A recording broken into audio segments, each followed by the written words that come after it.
आज की इस क्लास में आपका हार्दिक स्वागत है। आज हम पढ़ेंगे ग्वालियर दुर्ग के बारे में, जो कि मध्य प्रदेश में स्थित है। इस ग्वालियर दुर्ग की विशेषताएं कौन कौन सी है, इसके बारे में हम जानेंगे। तो पहली बात, जैसा कि आप देख रहे हैं कि सबसे पहले तो आप हमारे इस यूट्यूब चैनल को प्लीज़ सब्सक्राइब कर लीजिए, ताकि आपको ऐसे और ही जो वीडियो हैं वो मिलते रहें आपको। तो हम पढ़ेंगे ग्वालियर दुर्ग के बारे में। जो ग्वालियर का ठिकाना है, जो इसका नाम पड़ा था, वो पड़ा था संत जो थे ना, एक संत थे जिसका नाम था संत ग्वाह संत ग्वाह पा। उसके नाम पर जो ग्वालियर का नाम पड़ा ग्वालियर, और वो पड़ा था 8वीं सदी में। कब पड़ा था? 8वीं सदी में। और यहीं पर ग्वालियर का दुर्ग है, जो कि 100 मीटर ऊंचा है और भारत के प्राचीनतम दुर्गों में से एक दुर्ग माना जाता है। ठीक है, अब हम पढ़ेंगे इस दुर्ग के बारे में कि दुर्ग की कौन कौन सी विशेषताएं हैं। तो ग्वालियर का दुर्ग, इसका निर्माण जो करवाया था, वो करवाया था सूर्यसेन ने। किसने करवाया था? सूर्यसेन ने, जो कि कछवाहा वंश का राजा था। सूर्यसेन, कछवाहा वंश के राजा सूर्यसेन ने इसका निर्माण करवाया था। और यह दुर्ग दिख रहा है आपको जिस प्रकार से, कि कितना सुंदर दुर्ग लग रहा है, जो बालू पत्थर प्लस और आशी ताशम की पहाड़ी पर, बालू पत्थर और आशी ताशम की पहाड़ी पर निर्मित है, यानी। और इसके पश्चिम में एक है जिसका नाम है उरवाही घाटी, जो बहुत ही तंग घाटी। कौन सी है? उरवाही घाटी पाई जाती है। ठीक है, तंग घाटी जिसको कहा जाता है उरवाही घाटी, इसके पश्चिम में उरवाही घाटी पाई जाती है। और इसके चारों ओर जो एक क्या बनी हुई है, ये खाई दिखाई दे रही है। इस प्रकार की एक खाई बनी हुई है, जिसको नाम दिया गया है सुवर्ण रेखा नाला। क्या नाम दिया गया? सुवर्ण रेखा नाला। सुवर्ण रेखा नाला, इसके चारों ओर की जो खाई है उसको कहा जाता है। और इस दुर्ग में यदि हम देखें तो मूलतः जो 7 प्रवेश द्वार थे, लेकिन वर्तमान में जो प्रवेश द्वार हैं वो केवल 5 ही बचे हैं, यानी 5 ही प्रवेश द्वार हैं। कौन कौन से हैं? तो वो हैं मालमगीर प्रवेश द्वार हो गया, और हिंडोला हो गया, हिंडोला प्रवेश द्वार हो गया, और गणेश दरवाज़ा हो गया, और लक्ष्मण दरवाज़ा हो गया, और हाथी दरवाज़ा हो गया। तो ये कुल 5 आएगा। ठीक है, हिंडोली, गणेश, लक्ष्मण और मालमगीर दरवाज़ा और हिंडोली दरवाज़ा, इस प्रकार से कुल 5 इसमें दरवाजे हैं, जबकि प्राचीन काल में कितने थे? 7 थे। ठीक है, और ये गोपांचल पहाड़ी पर निर्मित है। ये दुर्ग किस पहाड़ी पर निर्मित है? तो गोपांचल पहाड़ी, जिसका नाम है गोपांचल पहाड़ी पर, जो ग्वालियर दुर्ग मध्य प्रदेश का एक महत्वपूर्ण दुर्ग है, सबसे प्राचीन दुर्ग है। और इसी के अंतर्गत ही कौन कौन सी चीज़ें हैं? तो इसी के अंतर्गत महल हैं। कौन कौन से महल हैं हम देखेंगे। तेली का मंदिर है इसमें। कौन सा? तेली का मंदिर भी है इसमें। तेली का मंदिर भी है।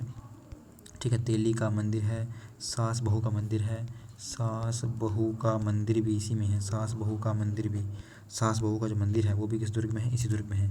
और जो एक है गुजरी महल, यानी गुजरी महल का निर्माण किसने करवाया था? राजा मान सिंह ने। किसने करवाया था? राजा मान सिंह ने, जो कि तोमर वंश का महत्वपूर्ण क्या था? मुख्य राजा था। तोमर वंश का सबसे शक्तिशाली राजा था। उसने करवाया था अपनी रानी की याद में गुजरी महल का निर्माण। तो गुजरी महल का निर्माण किसने करवाया था? अपनी रानी के लिए मान सिंह ने, जिसका नाम था मृगनयनी। उसकी रानी का नाम था मृगनयनी। उसकी याद में किसका निर्माण करवाया था? गुजरी महल का निर्माण करवाया था। गुजरी महल का निर्माण करवाया था राजा मान सिंह ने, जो कि तोमर वंश का था, और इस गुजरी महल का निर्माण करवाया था।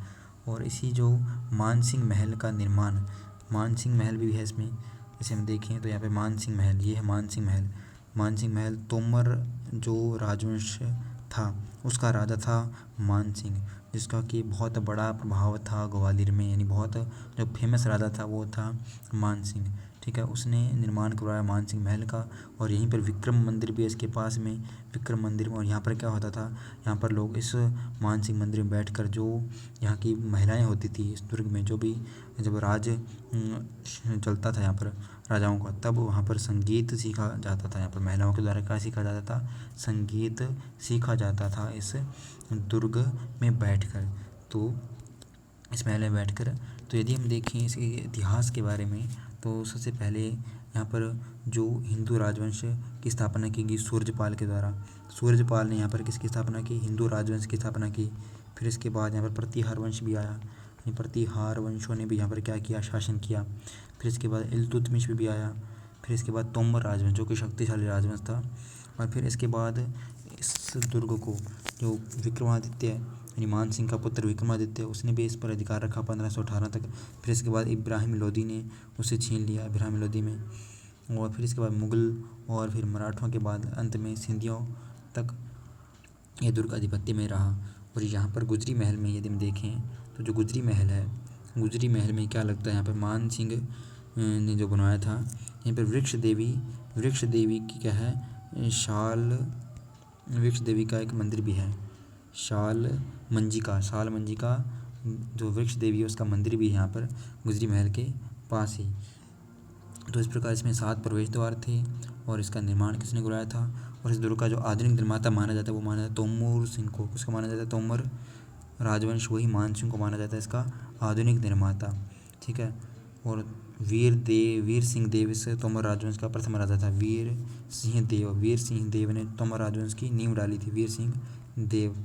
तो ग्वालियर दुर्ग, और जिस प्रकार से हम देखते हैं कितना भव्य है देखने में ये ग्वालियर का दुर्ग। तो आज हमने ग्वालियर के दुर्ग के बारे में जाना। आपको यह वीडियो कैसा लगा, आप लाइक करना, शेयर करना, कमेंट करना। धन्यवाद।